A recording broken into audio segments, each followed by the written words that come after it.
কিশোরগঞ্জ একজন মানুষের কথা না বললেই নয়। চলুন জানা যাক শহীদ পাগলার বিষয়ে কিছু কথা। কিশোরগঞ্জ রেলওয়ে একজন মানুষ খেয়ে না খেয়ে তার দেনে সে মগ্ন থাকতেন, কারণ উনি হচ্ছেন একজন আল্লাহ প্রেমিক মানুষ। সে আর কেউ না, আমার আপনার প্রিয় শহীদ পাগলা।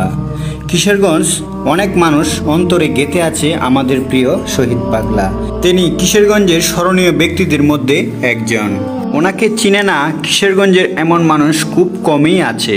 এই সেই মহান ব্যক্তি যার হাত ধরেই কিশোরগঞ্জের বিভিন্ন মসজিদ মাদ্রাসা প্রতিষ্ঠিত হয়েছিল। পৃথিবীর আনন্দ উল্লাস আর বিলাসিতা মায়া মহব্বত সবকিছুই ত্যাগ করেন একমাত্র পরকালের চিন্তা করেই অগোছানো পরিবেশে রাস্তাঘাটে সারাটা জীবন কাটিয়ে দিয়েছেন আমার আপনার প্রিয় শহীদ পাগলা, শুধু আল্লাহকে পাওয়ার জন্যই। শহীদ পাগলার হাতে মানুষ তুলে দিয়েছেন লাখ লাখ টাকা, কিন্তু নিজের জন্য কিনে নেই গাড়ি, করেনি কোনো বাড়ি, খায়নি এমনকি ভালো খাবার, পরেনি ভালো পোশাক, খুঁজে বেড়ায় নাই সংসার, এমনকি নিজের চেহারাটাও আয়নাতে কখনো দেখে নাই।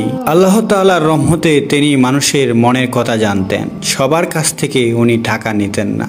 তার হাত ধরেই কিশোরগঞ্জের অলিতে গলিতে বিভিন্ন মসজিদ মাদ্রাসা প্রতিষ্ঠিত হয়েছে। তার মধ্যে উল্লেখযোগ্য কিশোরগঞ্জ ঐতিহ্যবাহী পাগলা মসজিদ, কিশোরগঞ্জ রেলওয়ে জামিয়া মসজিদ। তিনি অসংখ্য মসজিদ মাদ্রাসার জন্য নিরলসভাবেই কাজ করে গেছেন।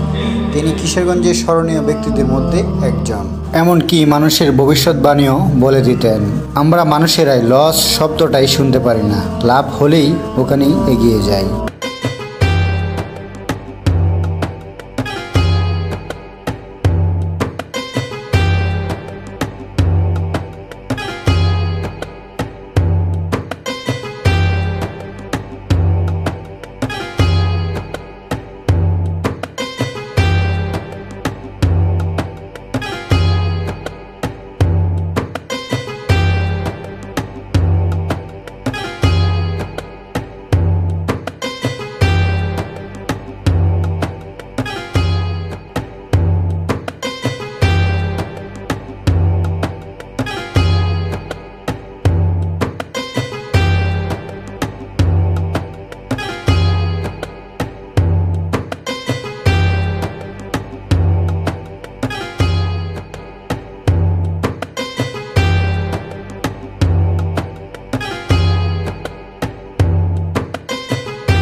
শহীদ পাগলা 2015 সালে 1 জুলাই তারিখে ইন্তেকাল করেছেন। আল্লাহ সুবহানাহু ওয়া তাআলা যেন ওনাকে জান্নাতের উচ্চ মুকাম দান করেন, আমিন।